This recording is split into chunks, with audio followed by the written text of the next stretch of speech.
Good afternoon, everybody, and welcome to Indeed, the Independent Wrestling Podcast. I'm Mike Hamley, joined once again, as always, by my awesome co-host, Righteous Reg. How you doing? Hey, it's Righteous Reg, your favorite rapper, your favorite writer, your favorite podcaster, back on Indeed. I am just super excited to be here. One of my homies is here today, so it makes it even more fun. So how are you doing today, Mike, before we get into our guests?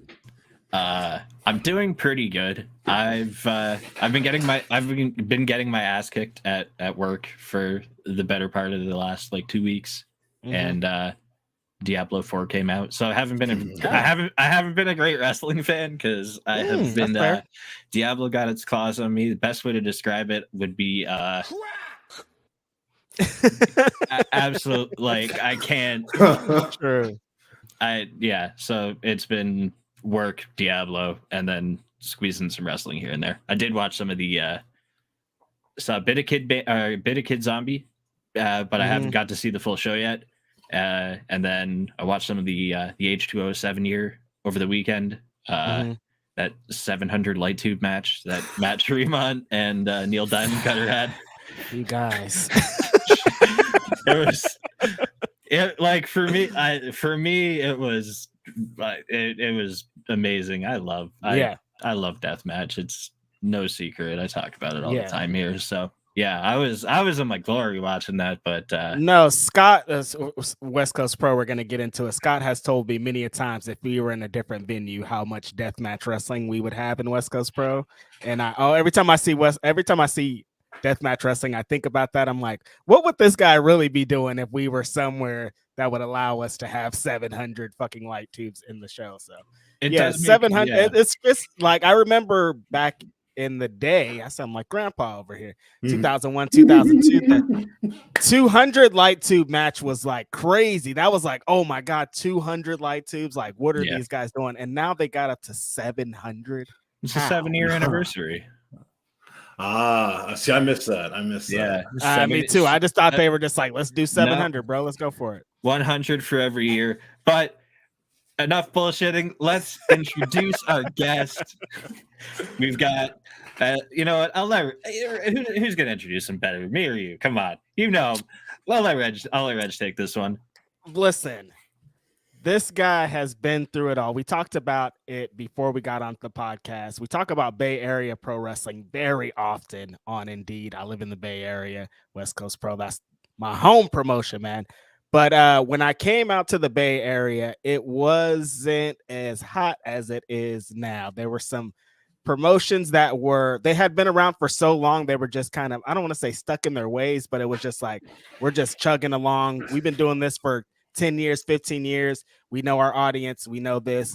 And then West Coast Pro came along and they started doing stuff that I was seeing out of California or things that I had seen 10, 15 years ago in SoCal and thing that, you know, the kind of things that PWG set of California wrestling, we were seeing it right here in the Bay Area. And this guy came along and started to play a big role in the development of West Coast Pro and getting them to where they are now and training guys and training girls and training people in the West Coast Pro Academy, but himself being a wrestler, not just in West Coast Pro. You've seen him in many other places, Championship Wrestling. We've seen him do a whole bunch of great, amazing things.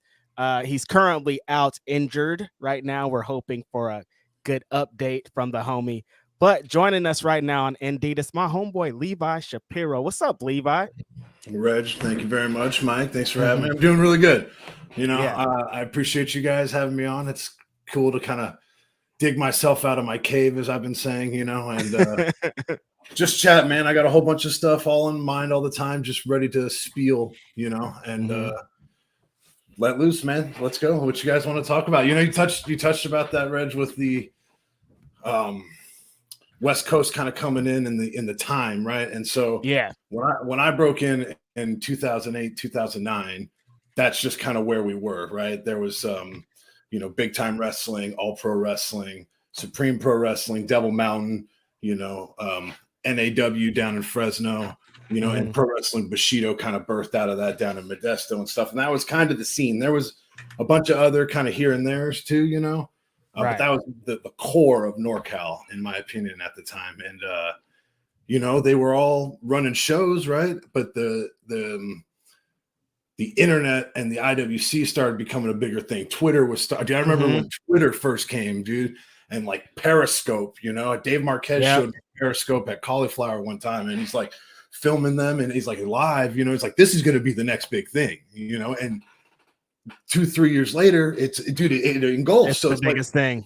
Through even then, just me being around my 12, 13 years, like the changes that have happened, you know what I mean, are drastic. And that was a big thing that I always pushed for in the territory was like, okay, High Spots network is going up, Smart Mark, they're starting to become more of a streaming platform. But before that, it was DVDs, bro. You know what I mean? And like, we'd be doing all these shows in APW, where's the DVDs at? You know what I mean? Right. Yep. Why are we capitalizing on this? Why are we making like the DVDs, even if it's just a one shot? I say it was a hard cam generation for a long time. You just had that one shot, you know what I mean? Yeah, totally. If you're getting bootleg videos from overseas or from across the country, you get whatever you can take. And a lot of those are just some referee set up a hard cam before the show. Exactly. And that's the generation we're in now, where those guys are growing up and they're in the business now. You know what I mean? As to where before it was very television based, you know what I'm saying? Right. You're going to studio television wrestling, and that's what you knew outside of, you start to get more Japan tapes and stuff. You get more house shows and stuff like that. So that's what NorCal was failing on, man. You see CZW, you see these East Coast promotions, they're known worldwide just because they're putting DVDs out. Yeah. Now, it's cool that they're not drawing for 500 people at a time, right? But they're the videos are what's going to last a lot longer than the draws of the night. You know what I mean? Totally. So kind of like right before West Coast popped up, I'm screaming at the top of my lungs to these promoters, put the content out. You know what I mean? We need to get on these streaming platforms. We need to get on DVDs. We need to, and here I am though, right? On that same note, not doing that for myself. You know what I'm saying? Like, these are things that I've realized in the past few years where it's like, I should have been making Best of Levi Shapiro DVDs. I should have been making Best of Classic Connection on the loop. You know what I mean? Like, I really should have been taking all that into my own, and that's on me, right? But at the same time, these promotions can be, dude, there's so many APW matches that are in the can that the crowd saw, right? But it's like, I'm talking about, like, for better or for worse here, right? Because some of these people aren't around as much anymore, right? But like Timothy Thatcher and Marty Scurll in like 2013, you know what I'm saying? In San Francisco and stuff like that. Like, there's Classic Connection versus Scum with like Billy Gunn, you know what I mean? And another like, it's like these big matches, you know what I mean? Jeff Cobb, like, before anybody knew who Jeff Cobb was, you know what I mean? Right. Like these people that rose up through the place. Powerhouse Hobbs. There's a bunch of Powerhouse Hobbs stuff that's just gone. Dude. I remember when Will was skinny, bro. You know what I mean? Yeah. Like, was skinny. That fool. And you literally can see the progression of him through the years, right? But none of that stuff is online. None of that stuff is available. You know what I mean? And it's almost sad, because it's like I want to put the effort, right? I'm a huge historian. You know this, Reg. Yeah, totally. Huge historian. And I want to be able to preserve that stuff, man, preserve history, because 10, 20, 30 years down the line, when they're going back and they're researching Bay Area wrestling, you know what I mean? Reading the books that Rock Rims put out when when it was big time, bro. Like, that was 100-year history. I learned so much just from reading that book, bro. Luthez learned how to be a hooker in Oakland. You know what I mean? Ad Santel taught him how to hook in Oakland, you know what I mean? So it's like all these legendary things, and so I don't want that time frame to be lost. So when Scott was starting up, I said, hey, I don't care what you do, man. By the third show, we need to be online. We need to have that presence. And he's a marketing master, right? Yeah, so he knew. He knew half that stuff already. He just needed to know how to kind of guide the waters of professional wrestling. You know what I'm saying? And so getting to that point, that's a huge point. That was the number one stamp that West Coast put on in the beginning, was allowing that content to be out there and allowing people to absorb it and learn about these people and stuff like that, That's it. That's my long rant number 1. You know what I'm saying? That's what we're here for, bro. We need about 20 more of them here real quick. So it sucks that APW stuff isn't like available anywhere though, because I was looking through some of those matches and just when I was doing research on you, and there was one I saw like you trioed with DJ Hyde against like Brody King and I can't remember who else. And I'm like, what yeah. That was down in Hollywood though. That was Championship Wrestling from Hollywood. Oh, was that? Oh, yeah, okay. yeah. I thought that was APW. That's actually available online, but it's somewhere in the annals. I gotta find that one then.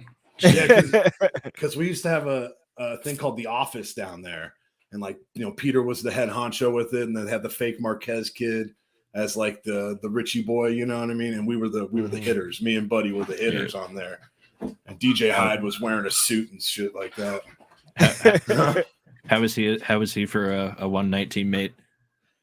It was fine. I never had any problems with him. Never got booked anywhere with him after that or anything. I was very cordial with everything, right? But no business came after.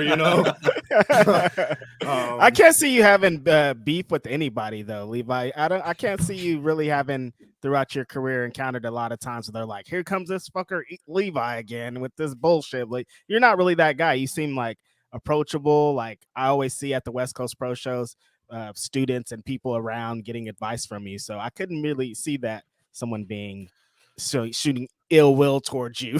yeah. And it is pro wrestling though. Yeah, exactly. Yeah. I was just gonna say it is pro wrestling, and I think at the core of it, you're right. Like I really try not to have any enemies, and that's really hard in wrestling, and I've had heat with people that has gone through years and stuff, and then we smushed it, because I don't want to have that. You know what I mean? Mm-hmm. Our tomorrows are never guaranteed, so I always want to make sure that I treat everybody with respect because that's what I want, and I think that's helped me in a long ways. But at that same time, you know what I mean? It's not who you know in wrestling, it's who wants to vouch for you, Yeah. What a crazy ass business we exist in, man. Speaking of West Coast Pro, how did you become part of the backstage? How did you become part of the being more than just being a wrestler? Well, just kind of came of circumstances, honestly, you know what I mean? Mm-hmm. 2019, man, was rocking. Let's say that, right? Kind of West Coast was just getting going, man. I was on the peak of my game. I was in great shape, bro. I was destined, you know what I mean? Right before the pandemic hit. And then the pandemic hit, and I tried to maintain for as long as I could. But then my ADHD hit in, and I lost all that, all the gains and all that, whatever. And I'm still not in horrible shape. I'm not fat, but I don't have that six-pack Levi that everybody was calling me, you know what I mean? Mm-hmm. And so, but at that point when I was going, I was like, man, I really want to try to make an effort here. I want to try to get a contract. I want to try to get a look, Yeah. And I realized that my breathing was hard, bro. I was like, I couldn't go. And when I was trying to kick it up into that next gear, I just couldn't maintain breathing for some reason. I thought I was out of shape, but I'm doing more cardio and HIIT workouts and stuff. And it's not that, but so I went to get looked, and so my nasal valves closed up whenever I would breathe in real heavy, you know what I mean? Oh shit. And I was like, so I couldn't breathe. I had to teach myself how to breathe in my mouth and out my nose while I was working, which is completely backwards, Right. And so I got checked, and they're like, oh, you got deviated septum and the nasal flaps, whatever. I was like, I want to fix this, man. I got good surgery, insurance, like let's get it. Let's do it. And so coming off of that was really when Scott was like, he's like, you're my boy. You know what I mean? He says other things, right? But you're my boy. Scott. It's like, you're there, bro. Like you're the ride or die. You helped teach me a lot of this stuff. You know what I mean? That's a homie outside of wrestling though. Yeah. It's totally a developed bond, honestly. And so it's like, so I would do commentary, because I do commentary before. I broke my arm in 2013, and I would do commentary, and everyone's like, yo, Levi, bro, you were really good at commentary. You know what I mean? Mm-hmm. I was like, and it's just natural, bro, because what am I thinking? I'm not trying to get myself over. I'm getting over by being a good commentator, Right. And so I just want to put the story and the emphasis and bouncing off my play-by-play, and stuff like that. So I did commentary, and Scott was like, yo, you fucked up, bro. Like, you fucked up doing commentary because you're so good at that. You know what I mean? And as I'm kind of getting older in the business, I'm really trying to look at what's life after in ring. You know what I mean? Like, if I don't make that, that chance in the next couple of years, bro, like, I don't want to be that 40-year-old vet trying to vie for it. You know what I mean? Because it'll come anyway. You know what I mean? If it's going to come, whether I'm wrestling in the ring or if I'm backstage or if I'm behind the camera, like, people always used to ask me, yo, Levi, who's your favorite wrestler? And before I said Terry Funk, I would always be so perplexed because I don't love wrestling for one single reason, right? I don't want to be main event of WrestleMania standing in front of 80,000 people. You know what I mean? If I'm there, hell yeah, let's go, right? If I'm the referee, let's go. If I'm this will be funny if anybody gets the inside joke, but if I'm some jabroni with a headset ringside, I'm down for that. You know what I mean? And I just want to be a part of what makes wrestling. So if I'm moving towards being a director, which is something I'm super interested in, doing a lot of Hollywood stuff, I'm always hanging by the production booth. I'm seeing the 6 angle, the shots and everything, and camera 2, line up camera 2, take number one, zoom in. You know what I mean? Like, that's so interesting to me. And so just telling that to Scott, he's like, all right, well, there you are. You know what I mean? Like, you want to help with that? You can do this. I know how to do sound like the back of my hand, right? You want to be a commentator. You want to be this, trying to help with booking, you know what I mean? But then with Vinny and Chris being there, it's like, those are the veterans that I would go to if I needed help or something. So that's one step above, you know what I mean? Because I've only done so much, right? And I've been around for a long time, but like, just kind of taking a left turn, right? Like when Scott opened up the idea of being a trainer, you know what I mean? I was like, I don't think I deserve that. You know what I mean? What do I always hear? I always tell kids, go learn from someone who's been there. You know what I mean? Go learn from someone who's done that. You know what I mean? And I had a bunch of the homies come up and be like, yo, yeah, you don't have a contract, but you've been there. You know what I mean? I've wrestled in WWE. I've wrestled in AEW. You know what I mean? On multiple occasions.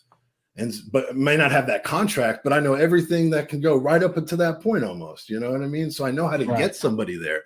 I know the phone numbers. I have the connects, and you're good enough. And I was like, all right, well, I'm always so hard on myself. So I get that. And so that's when they were like, okay, I was like, all right, I'm down. But, I'm just beginning coach. You know what I mean? I'm doing that with Charlie too. You know, and I'm taking a small step back for the injury, right? But like, if anything's been happening in the last few months, because I had the nose surgery first and then the thumb surgery. So I'm on double surgery recovery. And I'm telling you, dude, the fuel is burning, Reg. I cannot wait to come back and give myself that chance, man. You know what I mean? That chance to be me, because I feel like when I came back from that last surgery, I was trying to fit in. You know what I mean? I was like, God damn, West Coast took such a huge leap in those couple months that I was gone, and coming back, I had some big dogs around me.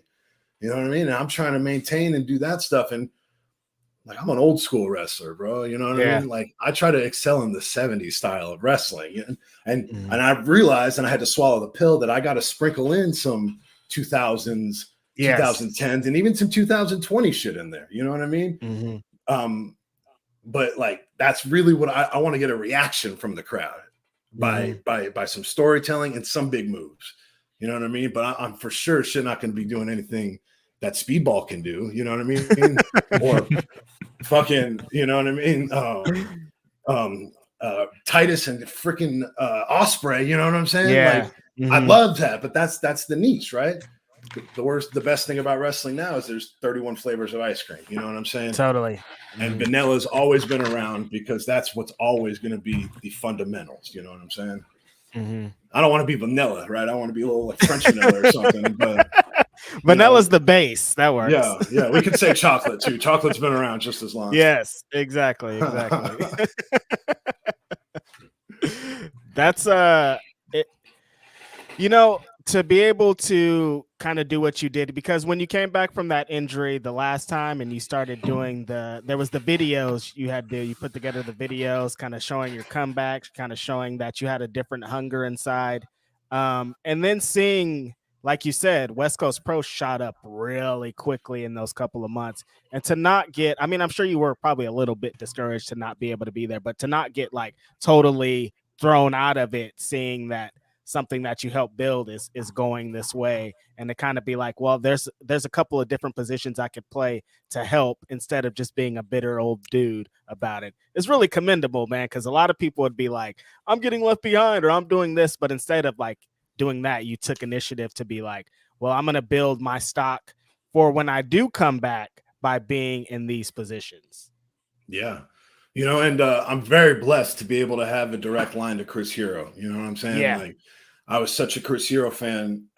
One of the only real indie guys that I did like when I was younger. You know what I'm saying? Because I didn't watch a lot of indies. I didn't watch Ring of Honor. I didn't watch PWG. You know, I'd see some clips here and there. And I remember when Ring of Honor came around, I got the Facebook or the MySpace friend request. You know what I'm saying? Like, I remember seeing it, but it didn't get to me, bro. You know what I mean? Like, at that time, I was really digging back into this history to really learn that 80s and 70s and 60s, you know what I'm saying? Like, because that's just what appealed to me, you know what I mean? And I realized that because that's what was old school to me, that was 20, 30 years ago to me, right? That's 50 to 60 years ago now. You know what I'm saying? That's a little too old school. What is it about that? What is it about the like the 70s and 80s style that is so appealing to you? I mean, obviously the kayfabe, right? Like, I think the fact that they had these people believe in this stuff was commendable. You know what I'm saying? Right. But I think what it is, it's like it's so ingrained into the territory or the area. You know what I mean? And you could talk to any OG, you know what I mean? An old OG. And they'd be like, oh, yeah, I remember seeing Junkyard Dog back in the day. And like my taxi driver in New Orleans one time, which is, oh, you wrestle. I remember seeing Junkyard Dog. I was like, oh, you know what I mean? So it's like, it was so ingrained. And then just like how everybody respected it, you know what I mean? And it was a sport. It's wrestling. You know what I mean? Like, today is still wrestling. Don't get it twisted, because wrestling has evolved. You know what I mean? But catch as catch can, the grit, you know what I mean? And then when the people were smart enough to move outside of the box of wrestling is when things got interesting. You know what I mean? You bring the hardcore, you bring in Kevin Sullivan, you know what I mean? As a Satanist, you get these, and it's built on racial tenets and stuff like that, you know, of the time. It sucks. Go back, look at some of that stuff, but it's to gain a reaction from these people. You know what I mean? It's to gain like like these people were pissed because this guy was up there just beating up somebody. You know what I mean? Right. A riot. You know what I'm saying? Like newspaper articles, memories ingrained in people's minds forever. You know what I mean? And that happens today too, which is good. But it's like that. I think it's just because me being a 90s kid, you know what I mean? That was just of the era of being just still a couple years back. But it just took over, man. I don't know why. I don't know how. You know what I mean? The showmanship, the charisma, the glitz, the glamour, the pizzazz, Ric Flair screaming at the top of his lungs, you know? And I think really what was a big thing for me was like, I drive by, I see the Cow Palace, you know what I mean? Yeah. And then I know all the history that's going on there. I'm from Richmond. I drive by I graduated out of the Richmond Auditorium, you know what I mean? The history of wrestling in that building, you know what I mean? Henry J. Kaiser Center in Oakland, you know what I mean? I drove by it millions of times. It's dilapidated now. The history of that building, you know what I mean? And these are buildings that are still standing, you know what I mean? And you have all that with the Shark Tank, you know what I mean? You have all that with Oakland Coliseum and stuff like that. But I just want today, right? Like Rosita, like the VFW and Rosita is gone, you know what I mean? Sportatorium's gone, right? But it's like just these things are time, you know, and those are just they resonated with me, I think. Right. And then Terry came and fucked it all up. Thanks a lot, Terry. It's all his fault. You mentioned all his fault. You mentioned Kevin Sullivan in there. Did you happen to watch Dark Side of the Ring last night? Hell yeah. That was not an era of wrestling I'm like uber familiar with, and that was like so. The achievements were like so impressive, but then man, the tragedy was also just like incredibly depressing. What was the episode on? I missed it. The Graham family. Oh, yeah. Whoa. I didn't know they had as much suicide. I can't remember if I can say it. Yeah. Right. I didn't know that plagued that family as much as like the Von Erichs or something like that. Yeah. You know? I knew about Mike, but I didn't know that it was the rest. That show is like, I love wrestling so much that I can't watch it sometimes because I'm just like, damn it. Yeah. They just drop so many good gems, man. Like, you can know totally. the whole story, and then they have like one or two things, and you're like, oh, that's really interesting, you know? Totally. Watching Tales from the Territories and then trying to read between the lines and distinguish like how far exaggerated is this story? Yeah, exactly. You know. Yeah. But still getting a pretty good idea of like, you know, again, it's that era of wrestling you were talking about where like, you know, they're talking about getting attacked in the parking lot on their way out of a show and shit. Mm-hmm. Like, I can't imagine that happening in 2023. There's no that'd be crazy. There's no fucking way. Bro, like, honestly, like I can't, like, you know, I would always say it when I was younger, be like, man, I wish I was in the territories. I wish this was back in the day. You know what I mean? And like, I really have to think about that. Like, do I want to like come out to my car and see both my tires are stabbed out? You know what I mean? I got a crowd of people. I have to break my brand new suitcase that I bought to defend myself. You know, or you go out there and there's a guy with a gun just pointed at you, being like, you know what I mean? Like, it was crazy back then. Or you like really get stabbed and shot. Yeah. You know? Good times. So I do understand that because the wrestling isn't as passionate as that. I don't think it ever would be because it existed. There's just so many things to watch. It existed on a time when some people only had 10 channels and wrestling was on one of them. So it's one of the first three things on television was professional wrestling. It existed in a time when kayfabe wasn't on life support. Yeah, exactly. Yeah. Now all the wrestlers want to shake hands after their match. You little fuckers. You know, there's a whole new thing though. It's like, if you really know how to do it, you can kayfabe very, very easily today. You know, what I mean? Totally. If you know how to work Twitter and stuff like that. There are some good examples still today, definitely. Yeah. So it's not completely dead, but everybody knows everybody's in on it. So it's a lot harder. You know what I mean? It's different. Harder. Yeah, it is very different. And then there's some people that can't keep the kayfabe even as hard as they try, because at one point you have to be like, okay, I am actually a character. I'm done. I'm not. Gonna blah blah blah. Yeah, and you know, and if you're not that good at it, you know what I mean. It's gonna hurt your money. You know what I mean? Like as a heel, I did like I tried to keep kayfabe for hella years, and I'm not gonna go out there. It's like, no, bro, I gotta sell merch. That's how fools make money. I made a run of merch, and I was like, oh shit, let's go. Like, oh damn. Okay, but you can't be a badass heel in the back. You gotta sell these shirts out there. You know, exactly. I couldn't have someone sit at the table. They didn't buy it. I had to be there. You know what I mean? Yeah. And that's stuff that I learned from like Cabana and the Bucks. You know, they would say you got to be at the table. You know what I mean? You got to babyface the fans, get your heat in the ring if you really want to try to do that. You know, and it's I had a point I was just gonna say and I lost it. Sorry, whatever. Nah, it's all good. Let's talk a little bit about your in-ring things, because like you are out injured, and what's the prognosis? Do you have some things? Do we know a time frame? Do we know anything? I got a few more months. It's actually doing really well right now. See, I have to wear like a little thumb gimmick, right? But taking it out of it, I'm able to do this, which is really good. You know, they said if I was able to get to my pinky, that'd be really solid. You know, come down a little bit more, which is extremely really good. You know, it's only a few weeks out, and so I'm looking, you know, September-ish. You know what I mean? I should be ring ready around that point. You know, I'm trying to figure out, you know, how to play it out. I'm really trying to put together a few loops too. You know, I want to go visit New England. I want to go visit the South. I want to go visit Texas. You know, I got a few people all around that I want to put in and say, hey, let me put together a weekend, man. I just want to go out and on me and let's go. I just want to put that name out a lot more and really try to get into some of these areas. You know what I mean? Because I know people in every single territory across the U.S. and beyond. But you know, these promoters aren't just going to fly me out for no reason just because I'm a West Coast guy. Even, you know what I'm saying? Like like some people even still look at me sometimes and be like, man, how's this fool still on West Coast? I bet, you know what I mean?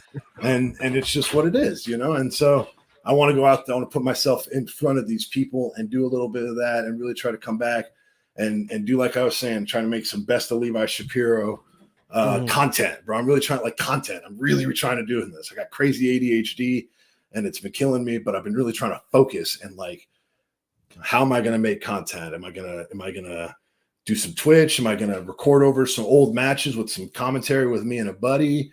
You know what I mean? Am I going to get some stuff with me and Reg? You know what I mean? Yeah. Like, are we going to sit down and watch just some old shit? You know, some Ring of Honor stuff I've never seen, and now it's bringing a whole new light. You know, just I want to get out there a lot more to put myself in front of these people, because for a long time I shied back on my opinions, and now I'm really comfortable with my opinions. And even though they might be controversial at times, you know what I mean, I'm ready to put them out there and stuff like that, because I have what it takes. I've got the knowledge, you know what I mean? It's time tested with many people from here to there, you know what I mean? And I'm just ready to kind of show everybody who Levi Shapiro really is, without worrying about kayfabe or without doing this and that. Like, you know, everybody says all breaks are off. So it's like, yo, man, here I am. Who wants to know me? Who wants to know me? You don't have to be 100% 70s kayfabe, man, all the time. Yeah, unfortunately, you know what I mean? But Unfortunately. I wish it would help me at the diner, you know what I mean? Big old baby face win. And, oh, man, I was really rooting for you out there. People are like, Jaron, I brought you a beer, buddy. Great job out there. Oh, man. So funny. When you come back, though, you won't be able to have your, I want to give a little shout out. You got to get a new videographer, because our friend is now AEW bound. Shout out to the homie for doing that. That's just so cool, because he was making some amazing content for West Coast Pro, and I'm hoping we could get somebody else that's making great content like that, because that was a big help. How did you guys collaborate on those videos that yeah. You know, and credit to Mark, right? Mark Johnston, luchographer. Just such a great visual mind, right? Like, that's what I'm saying. I love pro wrestling. It's not just the wrestler. It's not just the referee. It's not the cameraman. It's everybody working together to produce the content, right? And so I came to him and said, hey, man, I'm feeling down, bro. Like, I'm feeling real hard on myself about this. I'm feeling real in my feelings about I feel like I'm getting left behind. You know what I mean? And he's like, all right. Well, I was like, I saw what he did with Jack Banning, right? The homie. Yep. Totally reinvented his entire character, right? And totally. I've always enjoyed his highlights and, you know, all the stuff he did with Hood Slam and stuff like that. It's like, okay, yo, I'm in my feelings. You know what I mean? And he's like, well, what do you do? So really, I gave him my ideas, and then all the shots and that's all him, bro. You know what I mean? Like, he's like, okay, well, you're in your feelings and this. So it's like, sit on the couch and you're watching wrestling. You know what I mean? And like, while we were setting up the shot, he realized that my leg was like, you know, was going up and down, just twitching almost. He's like, oh yeah, let's get a shot of that too. You know what I mean? That's going to add to everything. And so it's like, just act natural, just be you. And so that's how those all kind of swarmed together. You know what I mean? I said, I originally had the idea of making those to where it would literally lead right back up to my debut. Like right to even going through the curtain again, right? The idea was like, I couldn't leave the house. Finally left the house, went to the ring, could get in the ring. Finally got in the ring, shows me working, shows me training. You know what I mean? Shows me driving to the venue, shows me getting my gear on, and then out through the thing. You know what I mean? That's kind of how I wanted to go with it. But you got to roll with the punches and stuff like that. And so I was just like, let's just get it to where we're at right here. I want to say I'm frustrated and I'm ready to come back because I can breathe, you know? Right. So I got this huge hill by me, and I was like, yo, I always think about driving up there and looking at the whole bay, bro. I get the Bay Bridge, I get the Golden Gate Bridge, I got the whatever that bridge is down there, you know, by Hayward, Dumbarton. So is that like the redheaded stepchild bridge that nobody cares about? Well, I mean, to me, pretty much. To me, you know, like maybe if you live in Hayward and stuff like that. That's the people closer down there probably are going through there, but for us up here, we're not going all the way down there. Nah, see, bro, I grew up in this little section like Richmond Annex, right? So Richmond and El Cerrito, right? And it's the perfect place, honestly, bro. I've lived in the melting pot of the Bay, so I'm not in San Francisco, but I see it. I'm not in Oakland, but I'm right there. You're close enough to all of it. Yeah, I got Vallejo and El Sobrani right there. You know what I mean? So I literally had the complete swarm. And just sitting up on that hill, I'd always think about it. And like, what's next and stuff like that. So he's like, let's sit on, have you walk up to the hill and you sit on the rock and you're looking at it, just take that thing off. You know what I mean? And boom, magic was made. So yeah, I'm really hoping that I can work with them on a schedule, because I got a few ideas for a few more that I want to do. Right. Not the same vibe or anything, but dude, I just got this fire, bro. And I really want to ride the flame, and I've been going to therapy, man. That's a big step too. You know, I'm really trying to, I'm trying to make myself the best possible person to come back and be focused with this wrestling stuff, bro, because for a decade plus, bro, I was like, oh, I'm a wrestler, bro. I wrestle every weekend. I'm driving down to here and I'm driving to there and I'm doing this. And I was like, I'm a wrestler, you know? And here I am 12 years later, have a vast knowledge and vast memories. And I don't regret anything, right? But I really wish that I tuned into the business so that I would have made a little bit more money, you know what I mean? And branded myself, because I saw a whole bunch of my friends, and bless them, right? But they're traveling the world making all sorts of money now. And it's like, I know I can do that. So stop blocking myself, you know what I mean? And let's go. I like that you mentioned the mental side of things too. Like there's a good saying, it's the body goes where the head goes. That's a good one. That's a real good one. Yeah. So you after you got the nose fixed, so you did do some wrestling. Before you hurt the thumb. How did you find? I had a second nose surgery. Oh yeah, shit. The second one. How did you? Oh my god! After the first one, how did you find the the difference? Were you finding it better already, or? Well, so I had to wrestle so the first one kind of failed, honestly. Shit! And it worked really well on one of the sides, but then one of the other sides just fell basically, you know. And so I had to wear a nose dilator, which is like a little thing that opens up my valves, right, so that I can breathe.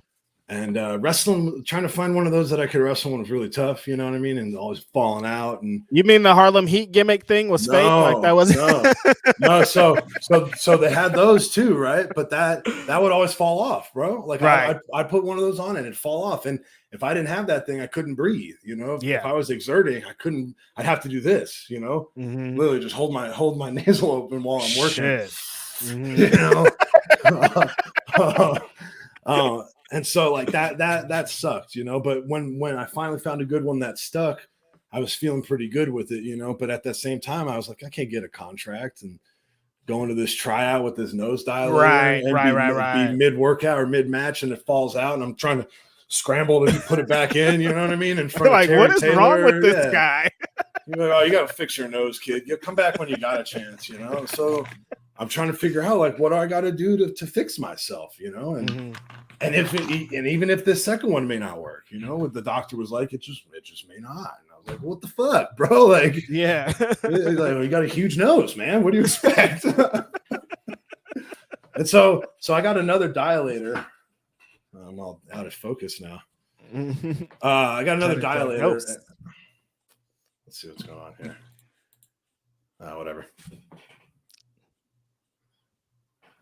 All right, there we go. Technology. It just took a minute. So I think coming back, I still got to wear some gimmicks sometimes. I think I got to find a dilator, but I found one that really sticks, and we're just gonna try to make the best of it, man. Because the best it's just what I got. So it's who I am. You know what I mean? And if I can't make it with who I am, then that's just something that's gonna be have to be right, because I've already told myself there's other avenues. How long was that little run that you had before you had to go back out again? April to November. Yeah, because after November, I told Scott that I was like, I need to get another surgery, and he's like, all right, well, we'll take you off until you're better. And I was like, oh man, the surgery's not till April. I was like, I can still work until April, brother. He's like, all right, yeah, see you later, Levi. Go home. We'll see you later. I think I told him that in February, and he was like, what? Like you could have wrestled this whole time. I was like, I told you that. You're like, I guess I'm not getting booked. Yeah, but I took it for the team, and I was like, all right, let's go. I was kind of wishy-washy at that point too, like wondering what I should do. I just literally didn't feel like I had it at that minute. So I was like, all right, let's get this next surgery. And during that is when the thumb happened. You know what I mean? Just a bulldog gone wrong. And so I was like, let's do it at the same time, man. Just take that. Oh, that happened on a move. Yeah. Oh shit. So a basic move too for the kids out there. Was that the match at Mitzvah Mania? No. So the thumb was actually fucked before that. Yeah. So what happened was it was at Hollywood, right? Because all the fun stuff happens at Hollywood for some reason. Yeah, of course. And I was going to do like one of those John Cena, like hand behind the head bulldogs, Yeah. And I went in and homeboy's like big ass hair and his head was all nappy. And I was like, oh shit. So my hand got stuck. And shit. Went down with his hand. And when I hit the mat, my thumb bent back, right? And so it sucked. It super hurt, but I thought I just jammed it. Right. So I'm like trying to pull it out and stuff like that. And I worked on it for like a month and a half. I took all my bookings, you know what I mean? I went to a whole bunch of places. You're like, it's fine. Bro, I just wrapped it up. Man, it'll pop sooner or later, you know what I mean? And then wrestlers. I'm at work, it'll bro. Pop sooner or later. I use my hands for my shoot gig. And after I was like, this shit hurts, bro. I was lifting weights and the bar was sitting. I was like, man, this shit really hurts. It's not popping, And I went to get an x-ray and immediately the x-ray is like, no, that's dislocated. What? Like dislocated? And then I went to get another surgery and they went with like one of those live x-rays, which is cool. I've never seen one of those. You put your hand in and it would x-ray the whole thing and you can move it. And so the thumb. That sounds crazy. So that sounds nuts. I guess this isn't the bone normal, right? And this is if it's dislocated. It was like this. So it was what they called subluxed, right? So it was still there, but it wasn't fully dislocated, but it basically was dislocated. And there's two bands on your thumb that connect to give you your thumb strength. So I blew those. I blew both the bands. You know what I mean? And so they're like, yeah, we need to go in and give you surgery. And I was like, I think I had a real big weekend. I think it was right before Mania weekend too. And I had a few bookings and stuff like that. And stupid wrestlers, right? Yeah. And I was like, oh man, like, do I need to fix it like right now, or can I wait like 3 weeks? And the doctor, dude, like 3 or 4 doctors all came into the room. They were like shocked, you know what I mean, that I was able to like move or work out or wrestle with this thumb, you know what I mean? And they were super popping that I was a wrestler, And I was like, okay, this is good. I'm gonna try to work this into me. And they're like, well, the doctor in me says no. But the athlete in me says yes. Take that for how you will. Bad influences over there. All right. It's the most interesting medical advice. Yeah, I was shocked to hear it, honestly, because I was expecting no. I was like, no, what are you, stupid? And I'm like, yeah, I am. I'm gonna go wrestle, and get my money.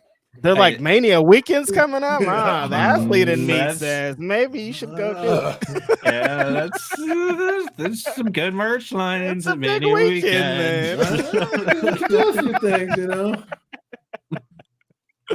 So funny, man. Yeah, so I was able to kind of line it up with the nose, which is good. I'm happy to take care of that together. That's awesome. So you've been doing some, kind of behind the scenes backstage stuff to stay connected to wrestling while you've been out. Have you been watching any wrestling as well? Oh yeah. Yeah. What have you been keeping yourself busy watching? So it's funny, right? Then I got bored with watching wrestling. I was crazy to hear myself say that. Like I for 10 years literally watched nothing else besides professional wrestling. Like all throughout high school, WWE 24/7. And then once I realized that those weren't the originals, dude, then I went on the internet and became a torrent pirate. You know what I mean? And I hit the torrents. I mean, no, never. I'd never downloaded any torrents. Hey, yo, I'm a part of a community. I'm a part of a community. We share. You know what I mean? It's a tape trading community. I don't illegally leech. No, not Extreme Wrestling torrents. I've never been on there, and I don't have a code for anything. I don't have a 67 ratio or anything like that. What are you talking about? Like, come on, not at all. But dude, so that was it. So I've over the years I've enjoyed like other things to inspire myself for characters and how to. Because after a while, I was like, all right, I can't just be the old school guy. I really tried to deep dive into this like character, you know, and I wanted to be like a villain, my boy's like, well, what are all the things you like watching? I was like, man, I watch Disney coming of age movies and, you know, cartoons and wrestling, you know, like, so like the bad guy from Roger Rabbit, you know what I mean? That's like the villain. I was trying to really think something completely out of like me, you know what I mean? And like, so I'm watching all the stuff and I watched The Wire, dude. The Wire is one of the greatest shows of all time. Amazing. You know what I mean? And all this other stuff and some reality shows. So I just influenced myself with a lot more media outside of wrestling, right? Because if I was so immersed in just wrestling, it just didn't translate a lot of the time, you know? Right. And I felt like I was missing out on a lot. And tad note, I'm halfway through my first watch of The Sopranos too, which has been immaculate, you know?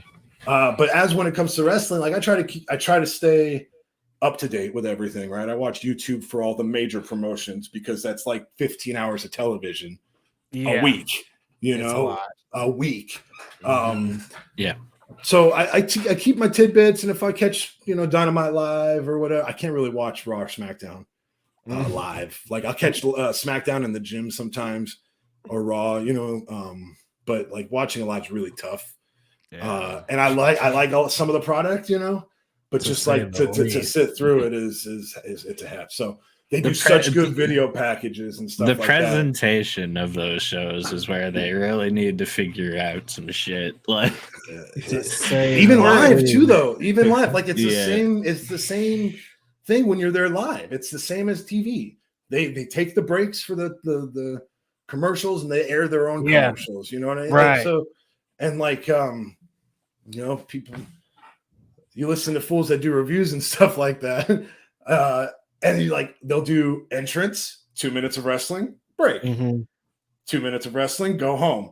Entrance is like 5 minutes, 2 minutes of wrestling, break. 2 minutes of wrestling, go home. So it's very formulaic. And now that it's put out there like that, it's so apparent, you know? But the one thing that I've really been keeping up with, thanks to a Google Drive I subscribe to, the Crispy Lettuce Drive, hell yes. New Japan 95 on Eurovision, right? Which is, it's, 93, right? So they have like Muda versus Hogan, but like Sir Oliver Humperdinck is the commentator. So it's not Japanese commentary. It's this like English commentary for England, you know? So it's so, but it's the matches themselves and the whole run with like Road Warrior Hawk and Power Warrior, you know, and just like a whole dude, Oz versus Hashimoto, Kevin Nash as Oz versus Hashimoto, you know, and so I'm interested. I'm really diving deep because I was an All Japan guy, you know what I mean? Like obviously being a Terry Funk guy in Texas and the Southern territories, right? Baba always had more territorial style. That was always Baba's thing, right? As to where Inoki was more New York, but at that same time, more MMA influence, you know?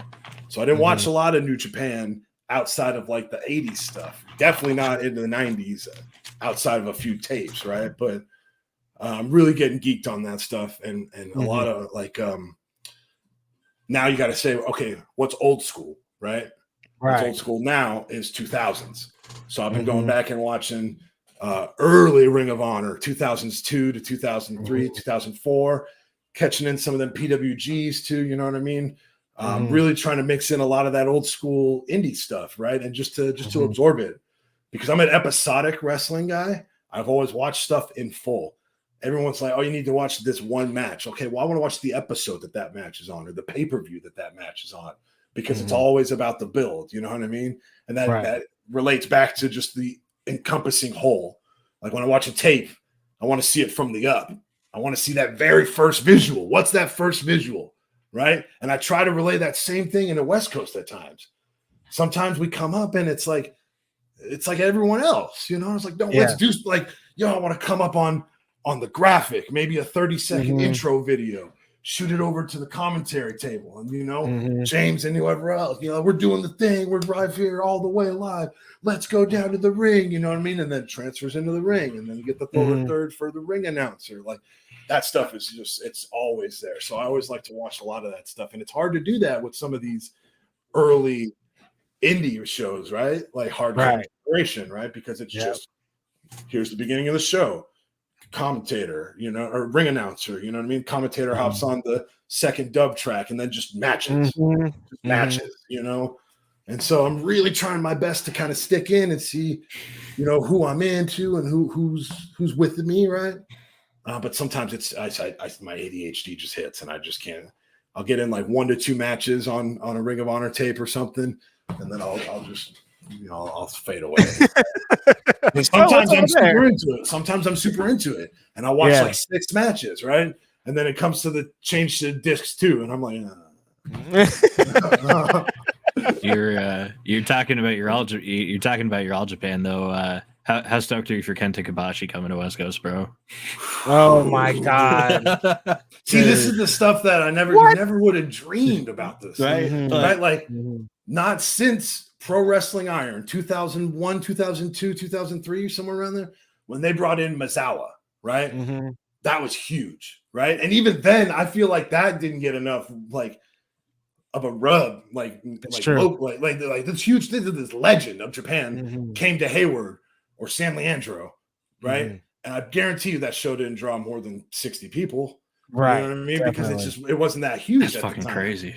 And so it's like, you know, bringing in Kenta Kobashi, like, yo, you know, like, dude, for like bringing in Yuji Nagata, you know what I mean? Like Suzuki's cool, right? But everybody has Suzuki. Suzuki was nothing new.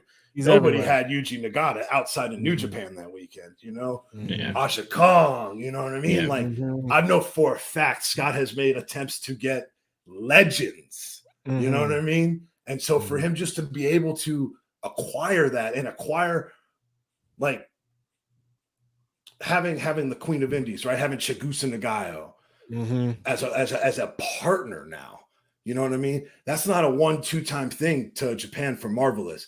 We are developing a pipeline, a literal BART tube to send people over there because they want people. They want people. You know what I mean? So American excursions to Japan on the same end with Japan excursions to America. Shout out Alpha Zo. Shout out, you know? And he killed it, bro. I was right there for that. He's always been on a whole nother level, bro. Yes. Like, no qualms about it. You know what I mean? And I remember one of my first matches back with this new style was against Zoe, and he was on the same level. I just want to do it. You know what I mean? And so he's putting in day and night, 2-3 times a day. Yeah. Go get it, bro. Go fucking get it. Crazy grind. Grind. It's just what it is. So to have Kenta Kobashi is going to be just bananas. I can't believe it. Bananas. You know, like I went to get a deli sandwich with Okada one time because we got him from the airport. You know what I mean? And it's like, this is what a sub is, a deli sub. And he's like, holy shit, you know? And maybe he was just kayfabing me or whatever, but like to me, like, you know, like that's wild that I'm just hanging out with these people that people pay hundreds of dollars just to meet or idolize, right? And it's like, yo, I'm hanging out with legendary people, which is like, all right, Levi, you're doing something right in this wrestling world, you know. Yeah, I'm still trying to figure out how the fuck I'm gonna get to Forbidden Door because it's like an hour from my house. You gotta go, dude. I don't know. I'll talk to you after the stream, but things. But yeah. But Levi, what? So you got you know, you're projecting what, like around September-ish. You said you're looking to come back. What are your immediate goals when you get back in that ring and you can start putting your hands on some people again? Yeah. Well, that's that. No one's asked me immediate goals, which is good because I make kind of generic goals sometimes, and I need help to really zoom in on those things, you know, which is really good. The first thing that pops into my head, right, is to rise the ranks in West Coast. Like I need that gold, bro, you know? And so to put myself in that position and in that scene, that main event scene, you know what I mean? And if I need to tear the house down with Speedball Mike Bailey, let's go. You know, if I need to do that with Black Taurus, let's go. If I need to do that with AJ Gray again, let's go. Kevin Blackwood, let's go. I don't care. Bring them. Because I used to worry about that stuff. You know what I mean? But Levi Shapiro is going to walk in there, Levi Shapiro. right? And we're going to work and we're going to create, you know what I'm saying? So that's the immediate thing, is to stake my claim in my territory, in my hometown. You know what I mean? And then in the essence of that is to take myself globally, really, right? I want to go globally. Like, I want to hit the coast, the opposite coast. I want to go down south. I want to go to all the territories in the US, do for a couple runs. I want to go to Japan. I want to go to Europe. I want to go to Germany. You know what I mean? I want to go to Peru. You know, I want to go anywhere that I can go to wrestle, because when I sat back a couple months ago, I was like, why are you wrestling? Why did teenage Levi Shapiro get into wrestling? And it was to travel the world, make some money, right? And live out this dream. And so I've still not been international. You know, I've got my passport. I'm ready to go. And it's like, okay, stop, pull the trigger, as I say. You know, stop wasting time, bro. Pull the trigger. Let's go. You know what I mean? Hit some people up that you know out wherever and say, all right, I'll get myself there. What you got? You know what I mean? Or once I go time, maybe that's how that's how people bring you back. You know what I mean? They just have to see me. If I get in front of the right eyes, it's cookies, you know? And I have friends all over the place that I want to go see. You know what I mean? I'm tired of them coming to see me. I want to go see them. You know what I mean? Because I grew up in the greatest place in the world, bro. Right? The Bay Area, California. My parents are the East Coast, right? They're Jersey and Philadelphia, respectively. They traveled all the way to the West Coast in the 70s because this was the spot. You know what I mean? I've always wanted to leave this spot. Right. And I never knew why. Right? I never knew why. It's because, you know, you need to leave your village to become a samurai, right? Totally. But I want to go experience everywhere else to know why this is the best place in the world. Because I only know here. I know a little bit about elsewhere, you know what I mean? But I got to see why those people are elsewhere, why they want to come here, you know? Because I got all the top independent people from all over the world coming to the coast, loving it. Yeah. And we're all having a blast here. We're hanging out. And oh man, this is where I've been trying to get. It's like, well, this is where I grew up. I'm trying to experience your territory to see if I can help, or if I can learn something, or if we can do something, create some magic business, right? Because the circle of wrestling is starting to slowly come back around, and the territorial style is really coming back heavy. You know what I mean? And so Vince McMahon, I mean, this is something that could go on for another hour and a half if you really want. But when Vince McMahon took over wrestling, that changed wrestling business. You know what I mean? Because when I got smartened up, it was by Mustafa Saeed, and we were in a tag match, and he's like, "Oh, we're old school, kid, right?" I mean, we old school. And we come back, he's like, "None of that was old school. None of that was old school. You think you're old school? Nah. Like, go watch everything pre-January 1984. And if you don't know what happened in January 1984, you need to study, you know, because everything before that was professional wrestling on a territorial basis, where you had to sell tickets. It was a whole different thing. And then Vince came in and changed that whole thing to a media branding worldwide. You know what I mean? And then even after that, it's the marketing, right? So if Vince McMahon is taking that step back and WWE is slowly changing and doing this whole new business and stuff, the rise of the territories could come back up in a good way. You know what I mean? Because as I've always said, before they had the territories, that was the top, right? And then there's the sky. And now there's that over line. It's like a cloud of WWE. Like, you can't get past that. That's a ceiling. You know what I mean? But that territorial system that was there right before is just underneath that. You know what I mean? AEW's underneath there too, right? But it's like that's just a big territory at the moment, right? Because they're developing still. You know, it's like when Vince took over and there were still the territories and WWF was still a territory. That's kind of how I'm seeing AEW at the time, because it's a big fucking territory, but it's still not to that point of seasoned that WWE is, right? Because WWE has the machine, you know, and AEW is trying to still craft and engineer that machine, you know. That's why people give bad rep to it. And it's like, you got to remember, bro, they're still in the first infancy, you know what I mean? They're barely a baby, you know. Let's say, well, first five. Yeah, first five, bro. So that's, you know, I don't know. Wait like 15 years and let's see what's happening. You know, right? It's like I don't know.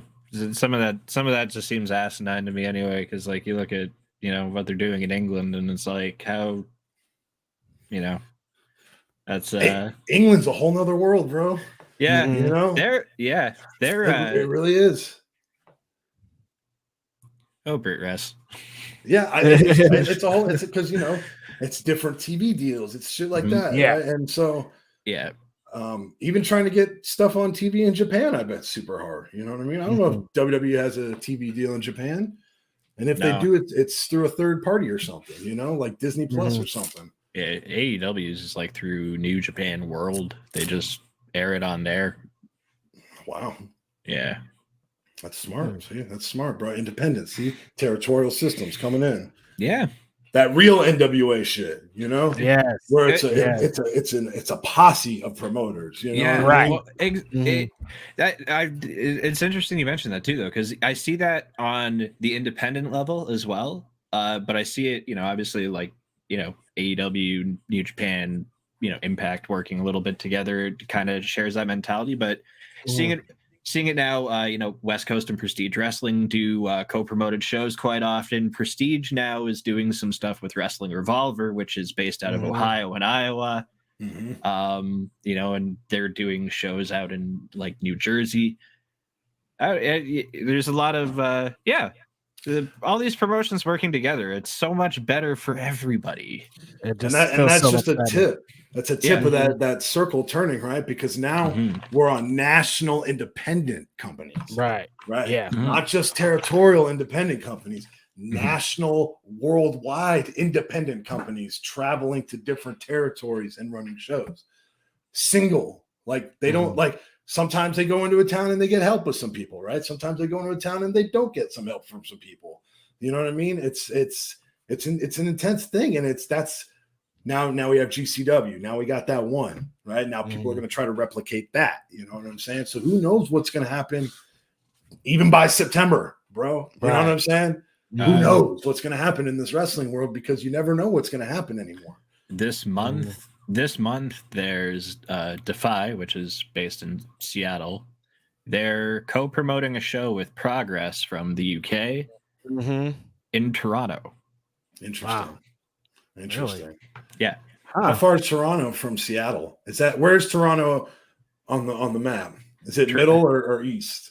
Toronto is basically the East Coast, but not quite. It's like 3 hours from Detroit.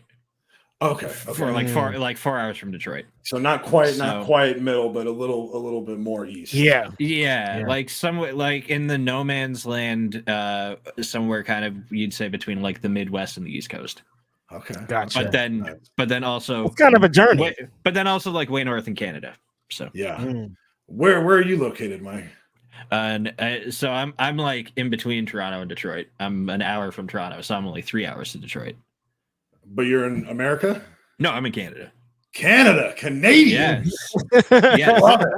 Yes. And God bless the internet, because without it, I wouldn't be able to sit here and watch promotions from California and enjoy watching like West Coast based wrestlers like yourself. You know what I mean? Like that's we talk about the evolution of going from DVDs to streaming and stuff, but just without whoa, take it way back, bro. Take it way back. Without magazines. True. I had enough PWIs just taking up space when I was a kid. And it's crazy to think about the evolution, right? Because you only be able to see a show in your town once a week, right? Even if that's a weekly territory, right? And that's just your town. But man, you pick up a PWI. Oh man, I'm reading results from all over the place, but I only get that once a month. You know what I'm saying? Yeah. And so nowadays, not only you don't even have to wait for the magazine, because the results are up immediately, and I'm already watching a live stream from goddamn Saudi Arabia. You know what I mean? In my bed, on my phone. Yes. That's the transition, right? Like once wrestling magazines took that step back, bro, like that was kind of pre-dirt sheet, right? But it was a whole different world, because those they still relied storylines and stuff, right? But it allowed the people and allowed them to do so much different booking stuff, because the people in California were never going to see what happened in Tuscaloosa or Mobile or Mhm. Montgomery, right? Mhm. People in Mobile won't even see what's happening in Montgomery. Right. The word might travel, but that's how people would do the same thing every night or same thing every month. You know what I mean? Or do one booking idea here and then take it up to Detroit and do it there. You know what I mean? Like you can't do that stuff anymore. No. You have to get really creative. And like I say that, and people be like, well, you could still do, it's like, yeah, you can do some of that stuff, right? But sort of, but like it's tough. Even without the streaming, like you just have somebody on their cell phone taking a video of it, and like the spot goes viral from the fan cam, the fan cam from the front row. Yeah, but see, then that's how they get booked, because then they got to do that spot all over the world, and that's what they're getting booked on, is because the people like the spot. You know what I'm saying? It's a crazy cycle that we exist in, because it's like you were thinking maybe I'll just do the spot once and then I'll never do it again, but then you go viral and every promoter's like, hey, yeah, we need you to do that spot again. And that's right. You almost die one more time. Yeah, yeah. I love pro wrestling. What a great, crazy, wild space to exist in, with wrestlers and referees and camera people and everything that goes into a pro wrestling show. And then there's so much drama and everything kind of attached to it. Like it seems like it should be really simple, but it's so complicated. It's one of the most complicated things ever. Sometimes it feels like a high school theater class. Seriously, yes, it does. I'm a theater. Okay, well, I remembered my lines. It was like, I work off the cuff. I'm more of an improv guy, Like, why does it have to be this way? So funny. I see the scout in the crowd right there. I'm gonna really turn it up. My God. The scout. Well, yeah, Levi. We really appreciate you kind of coming on. We're gonna have to get you back on when you're back in the ring, ready to Buzz Sawyer power slam some people out of existence. But yeah, I love hearing about your immediate goals when you're coming back. Love to hear about what you're trying to accomplish and become a well-rounded, world-traveled pro wrestler. So good luck to you in your recovery, man, and hopefully you're not driving yourself too crazy not being able to work, because I know it gets that depressing. I'm injured, I can't do anything. It really weighs heavy on the brain. That's why it's really exciting to hear that you're going to therapy too, because that shit could be pretty heavy. I've talked to many wrestlers that had injuries and like they were down in the dumps, down. Yeah, thanks, bro. I appreciate that a bunch. And I just try to take never a mistake, always a lesson, right? So last time I had a lot in the head, and I'm telling myself not to do it here, and just stay focused, stay positive. Big sayings, right? Everything happens for a reason. Everybody's got their own path, bro. You know what I mean? Everybody has their own time. Shit happens, just let it flow, right? And so thank you. I appreciate those kind words, man. Of course, man. I'm really excited to see you back. And if we'd be remiss if we don't mention that coming up next month, West Coast Pro, big event, Cruel Summer, back at the Irish Ukrainian Center. Is that what it's called? I always get it confused. Yes. No, Irish Ukrainian Center. No. It's the Irish Cultural Center. Irish Cultural Center. Ukrainian Cultural. I mixed up GCW. GCW does the Ukrainian one in LA. Yeah. I always get it mixed up. But get your tickets now. Of course, subscribe to IWTV. Huge event. My homeboy Alpha Zoe that we talked about a little bit is taking on Jeff Cobb. I'm so excited about this. Vinny Massaro is going to challenge for the West Coast Pro Championship against Titus Alexander. Very pivotal match. It's a very pivotal match in the story of West Coast Pro Wrestling. I really want to put that emphasis on it. You know what I mean? We've been building to this match pretty much since the inception of West Coast Pro. Vinny has played such a huge role in the development. We've seen Titus come from being a fan pretty much into being the West Coast Pro. I remember that fool 6 years old, bro, in the wrestling ring. Crazy. Now he's the West Coast Pro champ, and he's a little shit, and we can't wait to see the match with him and Vinny. Huge match, so much great implications. I don't know what's gonna happen. Vinny could win. He's done a lot for West Coast Pro, but Titus is on such a crazy run, and he's been hell bent on trying to destroy Vinny this entire time. So yeah. this is going to be a great show. A lot of great action's going to be happening, and that's just the beginning for West Coast Pro. Got the West Coast Cup coming up, the anniversary show. Kenta Kobashi is going to be in the building. So many great things to look forward to. It's crazy. And keep your eye, because you never, like, not to sound cliche, right? I never know what's going to happen. Honestly. So you never know what Scott is about to pull out anytime between now or October. Because there is no budget. Exactly. No budget. Every time he announced something, I know it's a surprise because everyone is surprised. And it's not like, oh, great. It's like, what? I didn't know I was going to be wrestling this person, or I didn't know this person was going to be there. It's always such a great surprise, man. It's so fun. I was watching his Twitch stream the other night, and his microphone. No, his microphone was all fucked up, and he was shopping for a new mixer and a new mic. And he's just like, he was shopping on stream, and I'm watching him shop, and like, if he books shows the way he shops, it makes so much sense. Damn.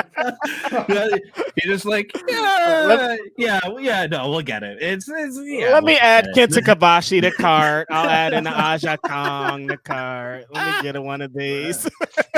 Oh my god.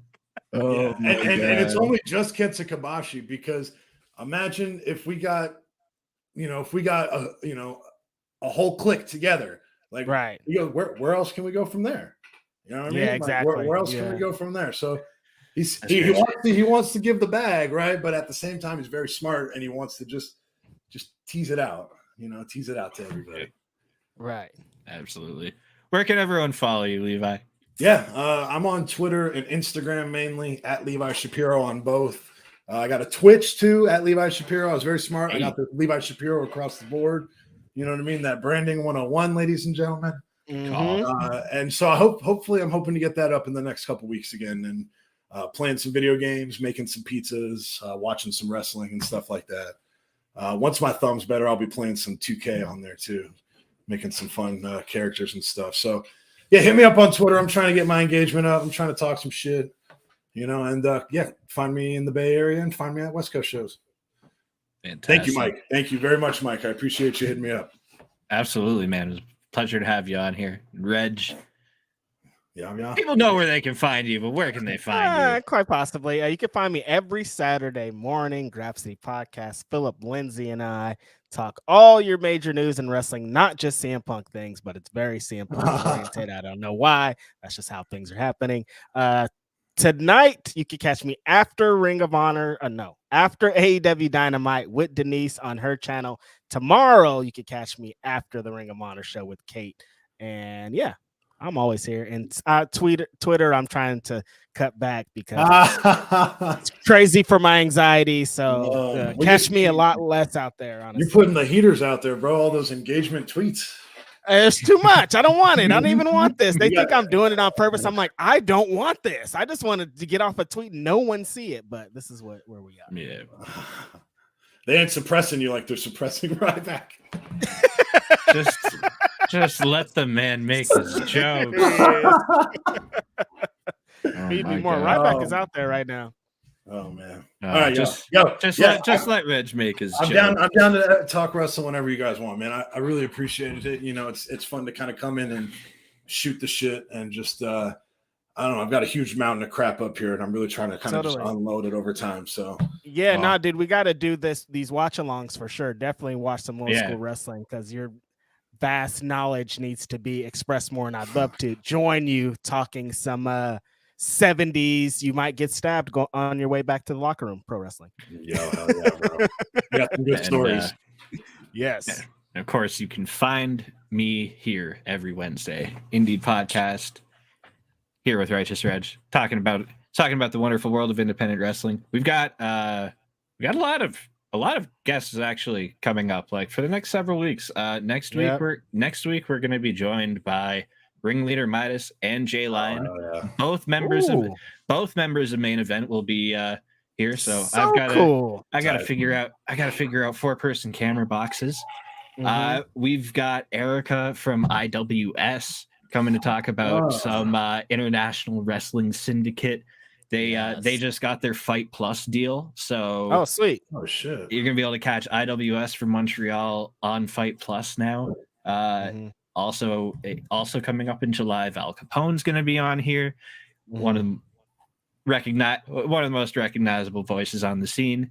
We also have The Struggles joining us in July, and we also have, speaking of videographers, DJ Tony D will be here in July. Oh, sweet! Yeah, I'm excited about that. Oh yeah, surprise, Reg! We have DJ Tony D joining. That's awesome. Yeah, I'm excited about that. I didn't even tell Reg that. No, he's cool, man. I'm really excited about that. I have a lot of video questions, so that's gonna be dope. Yeah. So tune in here every Wednesday at 6 p.m. Eastern, 3 p.m. if you're on the West Coast. I don't know what time it is anywhere else in the world because I'm too high. Yes. Have a great week. Thanks for spending some time with us. Thank you so much again to Levi for joining us. Peace and love, and we'll see you in a week.